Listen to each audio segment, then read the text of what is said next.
मदन मोहन जी, सनातन गोस्वामी ने इनको प्रकट किया।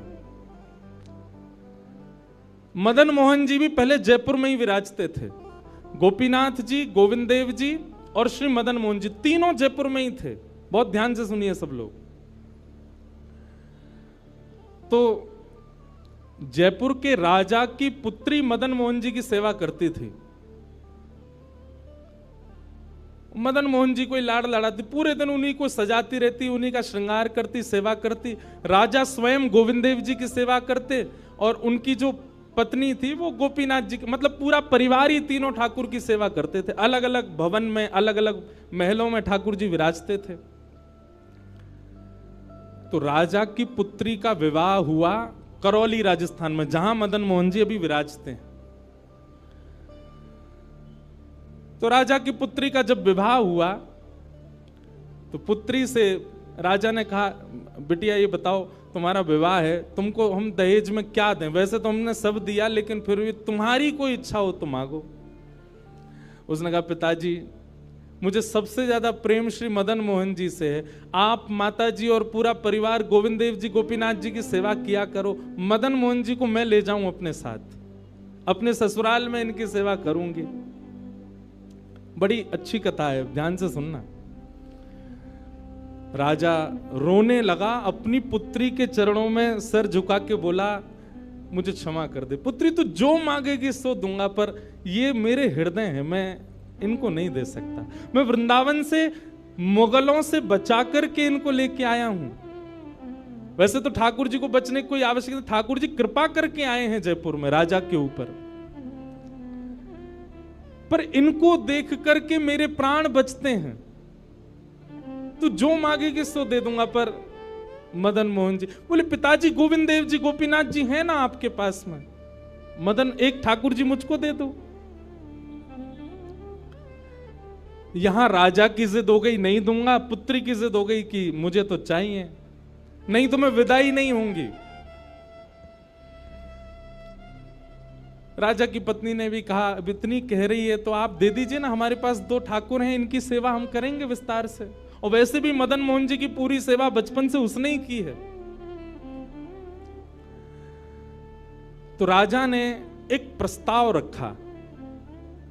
बोले, अच्छा पुत्री एक काम करते हैं। बोले, क्या? मैं तेरी आंख पे पट्टी बांधूंगा और आंख पे पट्टी बांध करके मदन मोहन जी जैसे 7 स्वरूप तेरे सामने खड़ा करूंगा, जिनमें से 6 स्वरूप जो होंगे वो मैं बनवाऊंगा और 1 स्वरूप वास्तविक मदन मोहन जी होंगे। आंख पे पट्टी बांध करके तुझे स्पर्श करके अगर तूने असली मदन मोहन जी को पहचान लिया तो मैं ये मान जाऊंगा कि तू नहीं, ठाकुर जी तेरे संग जाना चाहते हैं। ठाकुर जी की इच्छा पता चल जाएगी। तो राजकुमारी बोली, ठीक है, आप ये प्रयोजन कीजिए। राजा ने महाराज कारीगरों को बुलवाया और मदन मोहन जी के डिट्टो कॉपी 6 स्वरूप बनवाए और 6 स्वरूप बनवा करके मदन मोहन जी सहित 7 स्वरूपों को खड़ा किया। पुत्री के आंख पर पट्टी बांध दी, एक जैसा इत्र, एक जैसी पोशाक, एक जैसा मुकुट, एक जैसा श्रृंगार, सब कुछ बिल्कुल एक जैसा। और कहा, पुत्री अब तू इनमें से जो 7 में से पहचान लेगी, अगर असली तूने पहचान लिए तो मैं तेरे संग भेज दूंगा। उसने हाँ तो बोल दिया, लेकिन वो कांपने लगी, घबराने लगी। जैसे उसने नेत्रबंद किए तो कथा ऐसी है कि वो रात्रि में जब सोई, अगले दिन परीक्षण होना था, तो रात्रि में जब सोई तो बहुत रोई और ठाकुर जी से कहने लगी, नाथ मैं आपसे बहुत प्रेम करती हूं, मैं आपके बगैर नहीं रह सकती, पर मेरे पिताजी की बहुत जिद है। अब कहीं मैं आपको नहीं पहचान पाई, मेरे तो प्राण ही निकल जाएंगे, विदा होना तो बहुत दूर की बात है।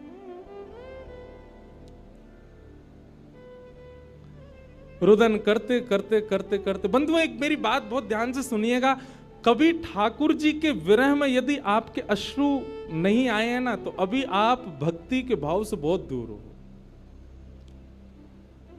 आपको वृंदावन जाना अच्छा लगता है, वृंदावन में घूमना अच्छा लगता है, राधा राधा नाम ध्वनि पर झूमना अच्छा लगता है, कथाएं प्रवचन सत्संग बढ़िया लगते हैं। ये सब एक प्रथम सोपान, प्रथम सीढ़ी है पर प्रमुख सीढ़ी तो भजन मार्ग या भक्ति पथ की विरह है। अगर वो आपके चित्त में कभी ठाकुर जी के लिए नहीं आया है तो अभी आप बहुत पीछे छूटे हुए हो। रात भर रोती रही और रुदन करते करते, नाथ मैं कैसे पहचानूंगी कि आप सत्य कौन से हो।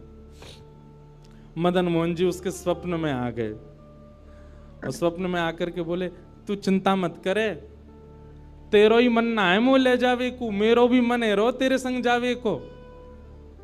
अरे जे सब मेरी सेवा तो करें पर तेरी जैसी सेवा तो कोई करेगा ना, मेरो भी बड़ो मन है तेरे संग चलवे को। तो उसने कहा, तो नाथ कुछ कृपा तो करो।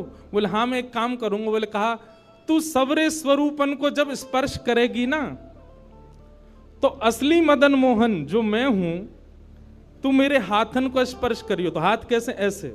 ठाकुर जी त्रिभंग लली ठाकुर जी हैं, तो ठाकुर जी बोले तू मेरे हाथन को स्पर्श करियो तो जितने मेरे अन्य स्वरूप हैं 6 वो तो ऐसे ही रहेंगे, लेकिन जैसे ही तू वास्तविक मेरे सामने आवेगी सो मैं अपनी इकन्नी उंगली उठा दूंगा, अपनी कोने वाली उंगली उठा दूंगा।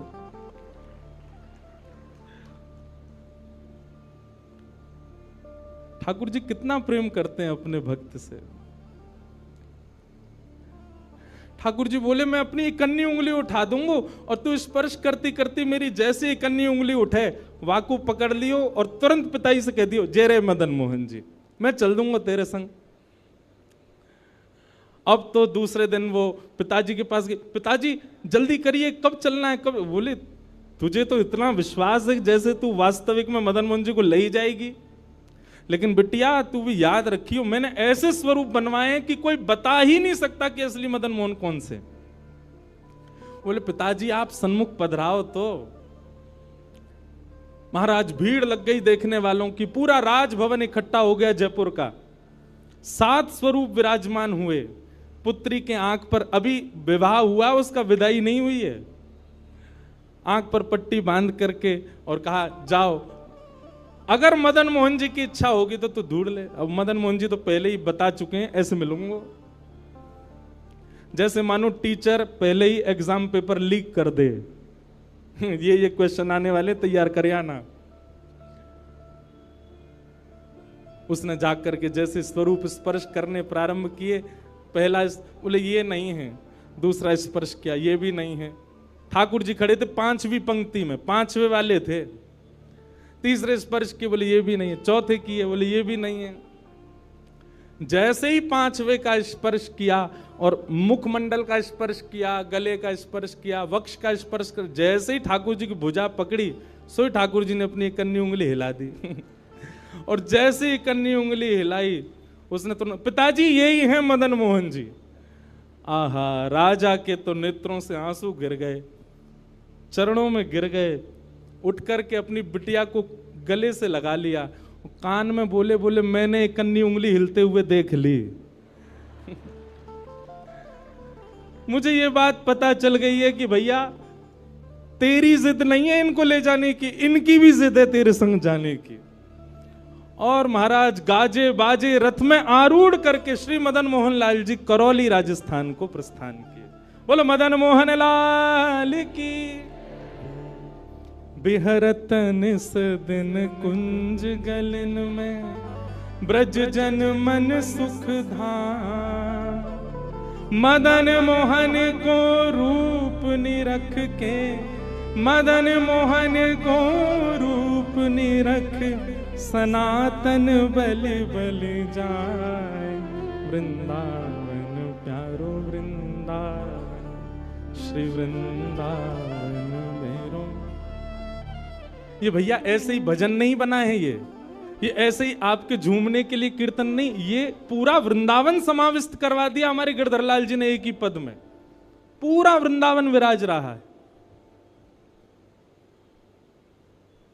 ठाकुर जी जड़ नहीं है। दूसरा स्वरूप क्या है ठाकुर जी का? चैतन्य। कौन है ठाकुर जी? चैतन्य।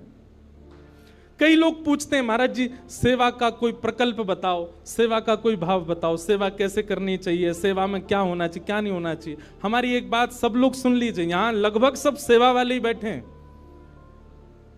आप ठाकुर जी के प्रति चैतन्य भाव अपने हृदय में प्रगाढ़ कर लो। चैतन्य भाव प्रगाढ़ मतलब ये कोई पाषाण नहीं है, ये कोई प्रतिमा नहीं है, ये कोई धातु नहीं है, साक्षात वृंदावन चंद मेरे घर पर विराज रहे हैं। ये विश्वास आप अपने चित्त में प्रगाढ़ कर लीजिए। बस आपके जिस दिन ये विश्वास प्रगाढ़ हो गया, अपने आप आपको सेवा सीखनी, किसी से पूछनी नहीं, अपने आप करने लग जाओगे। अरे मां को नहीं बताना पड़ता पुत्र की सेवा कैसे होती है, पत्नी को नहीं सिखाना पड़ता पति को कैसे पूछना है। सारे संबंध हम अपने आप सीख लेते हैं। तो ठाकुर जी से जो हमारा प्रेम भाव है, उसके लिए हमको पूछना क्यों पड़ता है कि कैसे करें, भोग कैसे लगाएं, सुलाएं कैसे, ये कैसे करें। शास्त्रीय बात पीछे है, पहले आप प्रेम भाव में तो आओ। ठाकुर जी अपने आप सिखा देंगे अपनी सेवा कैसे करनी।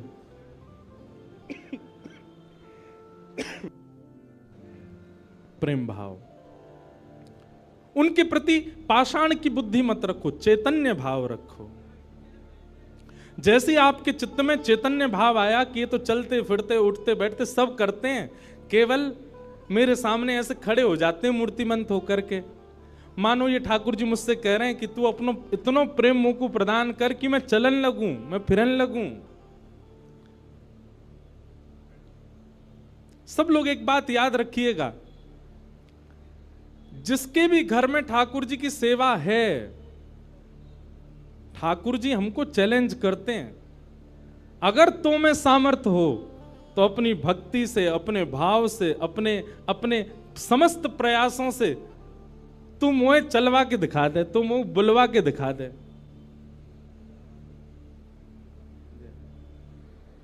बोलो गंगा मैया की जय। वापस प्रस्थान कर जाओ। महाराज जी हरिद्वार को प्रस्थान कर रहे हैं, महाराज जी के श्री चरणों में बार। हाँ आऊंगा महाराज जी, मैं दिसंबर में आऊंगा जल्दी। बोलो गंगा मैया की जय। मैं क्या कह रहा था, ठाकुर जी हम आप सबको एक चैलेंज देके रखें कि तो में यदि सामर्थ्य हो, मुझे बुलवा के दिखाए दे, मुझे चलवा के दिखाए दे, मुझसे कोई लीला करवा के दिखा दे। मैं तो ऐसे ही बैठा रहूंगा लड्डू गोपाल बने। तेरे प्रेम में सामर्थ्य हो तो करवाए ले।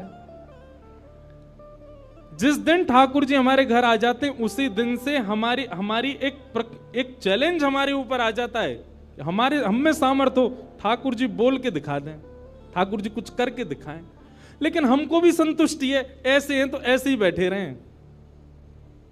हमको लगता है ऐसे ही रहें, इससे ज्यादा कुछ करें नहीं। इसलिए ठाकुर जी को भी लगता है जब इसके चित्त में ही भाव नहीं है तो मैं और लीला क्यों ही करूं। चैतन्य भाव चित्त में लाओ। जैसे एक बालक जन्म लेता है तो माँ और पिता प्रतीक्षा करते हैं, अब ये कब बोलेगा, माँ कब बोलेगा, पापा कब बोलेगा, ये चलना कब सीखेगा, ये स्कूल कैसे जाएगा, ये बड़ा होकर के जॉब करेगा, बिजनेस आदि आदि सब भाव। ऐसे ही एक सेवक साधक के चित्त में भी अपने ठाकुर जी के प्रति भावना होनी चाहिए, ये बोलेंगे कब। हम एक बधाई गाते हैं ना नंदोत्सव में, उस बधाई में एक पंक्ति गाते हैं, धन्य घड़ी जब होए यशोदा मैया कह के बोले, नूपुर बांध दो चरणन में घुट मन डोले, नूपुर बांध दो चरणन में घुट मन डोले, पकड़े बाबा की उंगरिया तेरो ललना जुग जुग जीवेरी यशोदा मैया तेरो ललना। स्वामी जी हरिदास जी जब सेवा करते थे ना, तो ठाकुर जी बिहारी जी ऐसे ही नहीं रहते थे जैसे हमको दिख रहे हैं। स्वामी जी जैसे ही कपाट करते थे, सोई बिहारी जी बैठ जाते थे, बंसी सब नीचे करके हाथ सीधे कर लेते। मैं तो हार गयो पूरे दिन खड़े खड़े। स्वामी जी तुम बार बार पर्दा करते रहे करो। इसीलिए बिहारी जी में बार बार पर्दा आता। क्यों? ठाकुर जी उतनी देर बैठ लेते हैं, क्यों? खड़े खड़े थक गए। बहुत भाव है पर्दा के, पर एक भाव यह भी है। तो स्वामी जी को अनुभव होता है तो इसका मतलब क्या है? ठाकुर जी लीला करते हैं, पर अब क्यों नहीं कर रहे? हमारे भीतर स्वामी जी जैसा भाव नहीं है। श्री हरिराम व्यास जी के विराज रहे ठाकुर जी, बाबा के ठीक पीछे जुगल किशोर जी। मुंह को तो रूप देख के ही पता चल जाए कौन से ठाकुर जी हैं। जुगल किशोर जी, इनके चरित्र में आता है कि एक बार कोई साधक वंशी दे गया, और वंशी देख करके बोला हरिराम व्यास जी, जुगल किशोर जी को वंशी पधरा देना, नई सोने की वंशी है। तो आपने श्रृंगार करके जैसे ही वंशी ठाकुर जी के हाथ ऐसे ही रहते हैं, तो वंशी पोली उसमें जैसे ही प्रवेश कराई, ठाकुर जी के हाथ का जो छिद्र है वो छोटा पड़ गया, वंशी बड़ी, लेकिन ज्यादा बड़ी नहीं, नेक बड़ी, नेक। तो व्यास जी ने थोड़ा श्रम किया, थोड़ा जोर लगाया कि वंशी कैसे भीतर जाए। तो जैसे ही जोर लगाया, ठाकुर जी का हाथ छिल गया और वहां से रक्त निकलने लगा, श्री जुगल किशोर जी के। हरिराम व्यास जी ने जैसे ही रक्त देखा, मूर्छित होकर गिर पड़े वहीं पर। और जब होश में आए तो अपने पुत्र को सेवा दे दी और कहा, मैंने ठाकुर जी को श्रमित कराया है, अब मैं अपने आप को दंड दूंगा। तो क्या दंड दिया? सूर्य उदय से सूर्यास्त तक वृंदावन की परिक्रमा ही लगाते रहते थे, ये दंड दिया उन्होंने खुद को। पहला दिन था दंड का। एक बात सुनिएगा, इन आचार्यों के चरित्र से ना कुछ कुछ सीखा कीजिए। आपकी सेवा में आपसे कोई अपराध बनता है, आपसे कोई गलती हो जाती है, आपसे कोई दोष बन जाता है, तो उसके लिए आप जाकर के पूछते हैं, हमसे अपराध हो गया, हम क्या करें? पूछिए मत, स्वयं को अपने आप ही दंड उत्सव मना लीजिए। और दंड उत्सव क्या है? तुरंत वृंदावन जाओ, एक परिक्रमा लगाओ, किसी वैष्णव को प्रसाद पवाओ, ब्रजवासी को कुछ दे करके उनको प्रसन्न करके आओ। यही दंड है वैष्णव अपराध का, भगवत अपराध का। तो श्री हरिराम व्यास जी वृंदावन में भ्रमण करते रहे, परिक्रमा लगाते रहे। परिक्रमा करके रात्रि में जैसे ही लौट करके आए, बहुत सावधानी से सुनो, तो शयन का दर्शन करने जब गए तो शयन के दर्शन में आपने क्या देखा कि जुगल किशोर जी ने स्वर्ण की वंशी धारण कर रखी, वही वंशी जो सुबह वो पधराना चाह रहे थे। उन्होंने अपने पुत्र को बुलाया, पुत्र को बुला के बोले, ये वंशी सुबह ठाकुर जी के हाथ में नहीं आ रही थी, अभी कैसे धारण हो गई? बोले, पता नहीं पिताजी, आप तो चले गए थे, मैंने वंशी उठा करके धारण कराई, ठाकुर जी ने धारण कर ली। हरिराम व्यास जी ने जैसे ही वंशी निकाल करके देखी तो क्या पाया? ठाकुर जी ने अपना हाथ ही बड़ा कर लिया वंशी धारण करने के लिए, उनके लिए।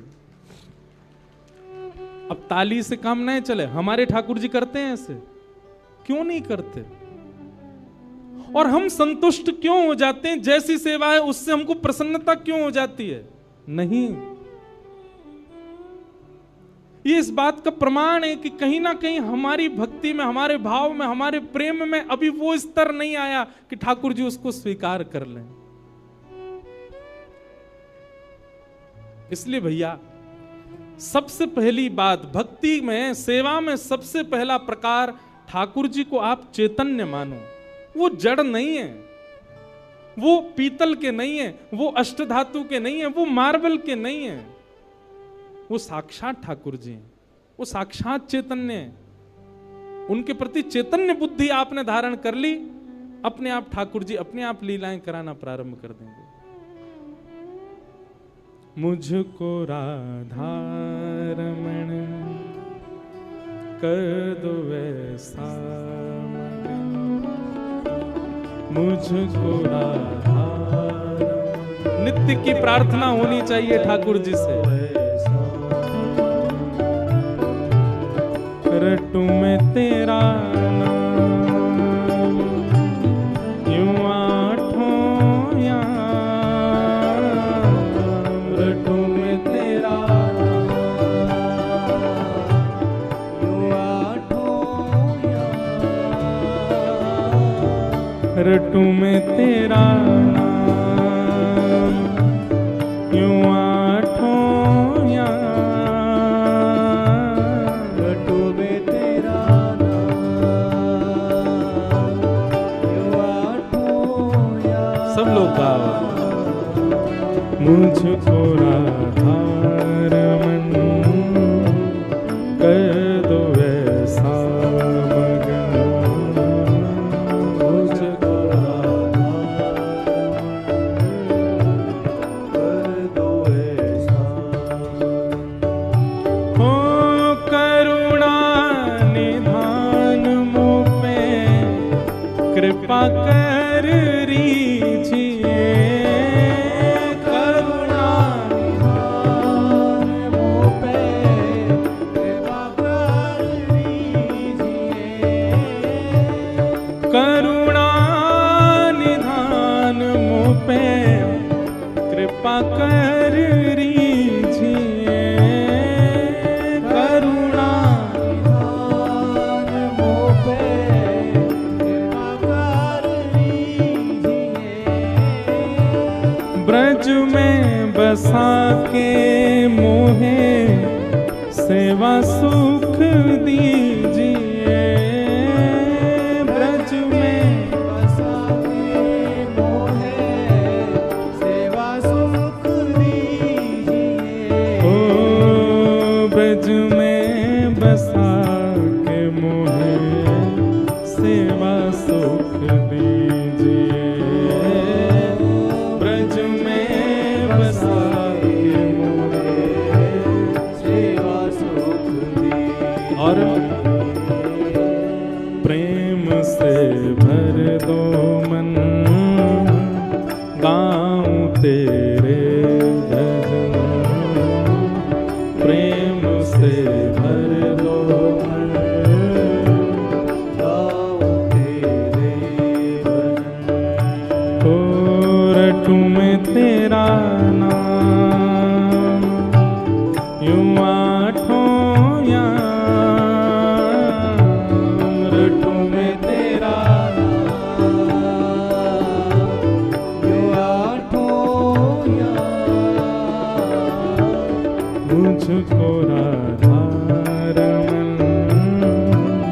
कर दो ऐसा मगन, मुझको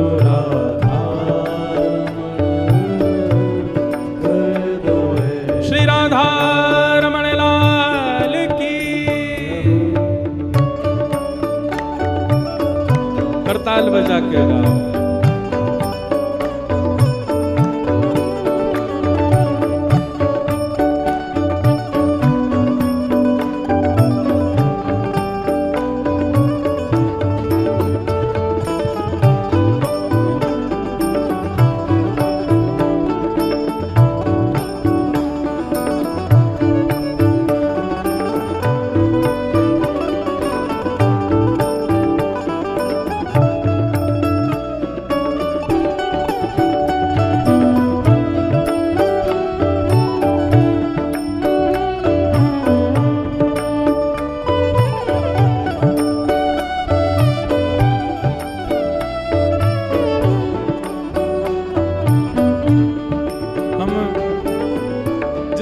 पर चर्चा कर रहे हैं कि ठाकुर जी को चैतन्य मानो, वे पाषाण नहीं है, वे पाषाण तो हमारे लिए बन करके खड़े हैं कि तू अपने प्रेम से मुझे चैतन्य बना। वो चैतन्य ही हैं और उसी भाव की पूर्ति इस पद के दूसरे भाव में, दूसरे अंतरे में होती है।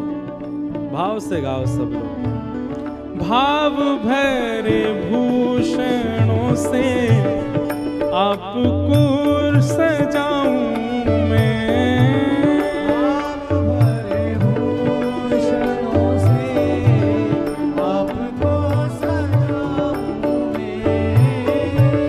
भाव भरे भूषणों से आपको सजाऊं मैं, भाव भरे भूषणों से आपको सजाऊं मैं।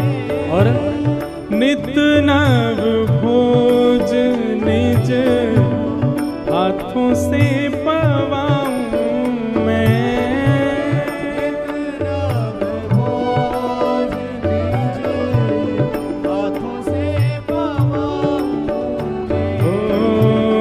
नित नव भोज निज हाथों से पवाऊं मैं, नित नव भोज निज हाथों से पवाऊं।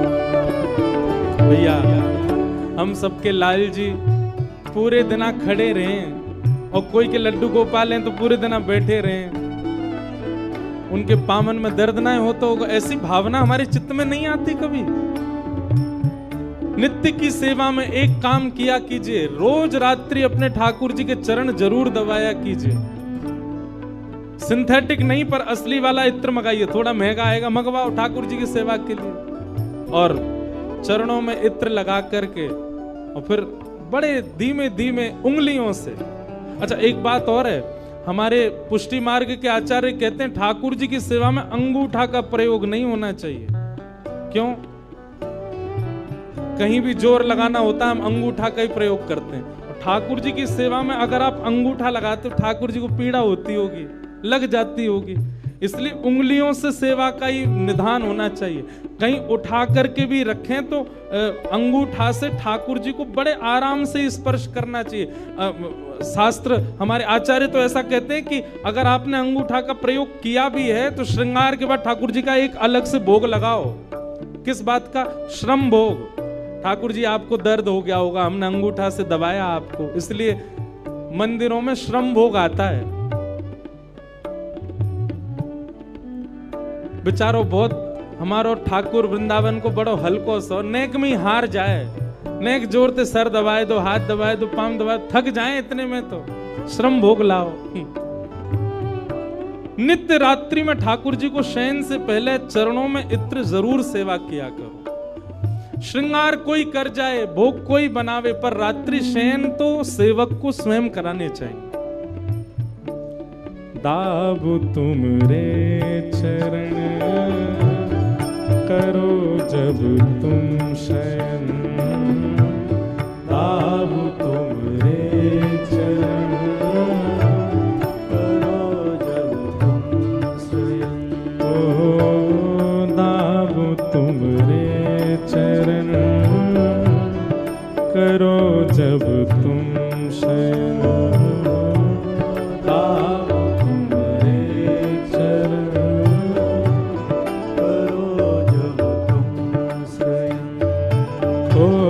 रटू में तेरा नाम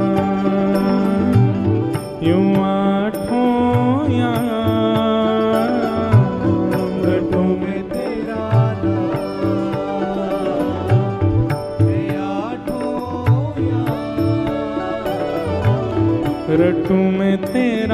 नाम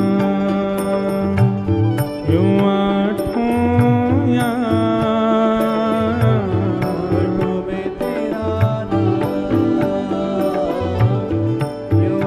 भाव से मुझको राधा